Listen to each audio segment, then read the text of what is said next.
प्रधानमंत्री नरेंद्र मोदी ने कहा है कि सरकार न्यायिक प्रणाली में प्रौद्योगिकी की संभावनाओं को डिजिटल इंडिया मिशन का एक अनिवार्य हिस्सा मानती है।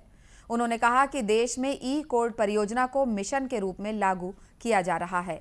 नई दिल्ली में आयोजित राज्यों के मुख्यमंत्रियों और उच्च न्यायालयों के मुख्य न्यायाधीशों के संयुक्त सम्मेलन के उद्घाटन सत्र को संबोधित करते हुए प्रधानमंत्री ने कहा कि न्यायपालिका संविधान की संरक्षक है और विधायिका नागरिकों की आकांक्षाओं का प्रतिनिधित्व करती है।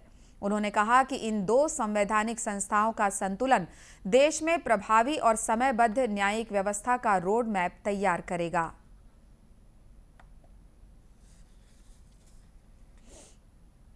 आजादी के इन 75 सालों ने जुडिशरी और एग्जीक्यूटिव दोनों के ही रोल्स और रिस्पॉन्सिबिलिटीज को निरंतर स्पष्ट किया है। जहां जब भी जरूरी हुआ देश को दिशा देने के लिए ये रिलेशन लगातार इवॉल्व हुआ है। आज आजादी के अमृत महोत्सव में जब देश नए अमृत संकल्प ले रहा है,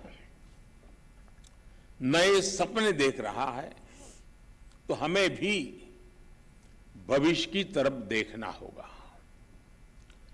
2047 में जब देश अपनी आजादी के 100 साल पूरे करेगा, तब हम देश में कैसी न्याय व्यवस्था देखना चाहेंगे।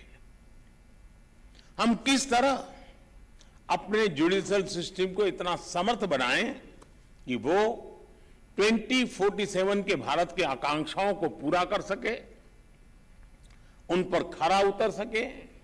ये प्रश्न आज हमारी प्राथमिकता होना चाहिए।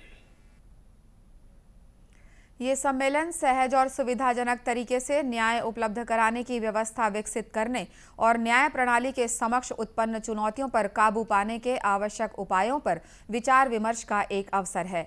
इसके पहले ये सम्मेलन 2016 में आयोजित किया गया था।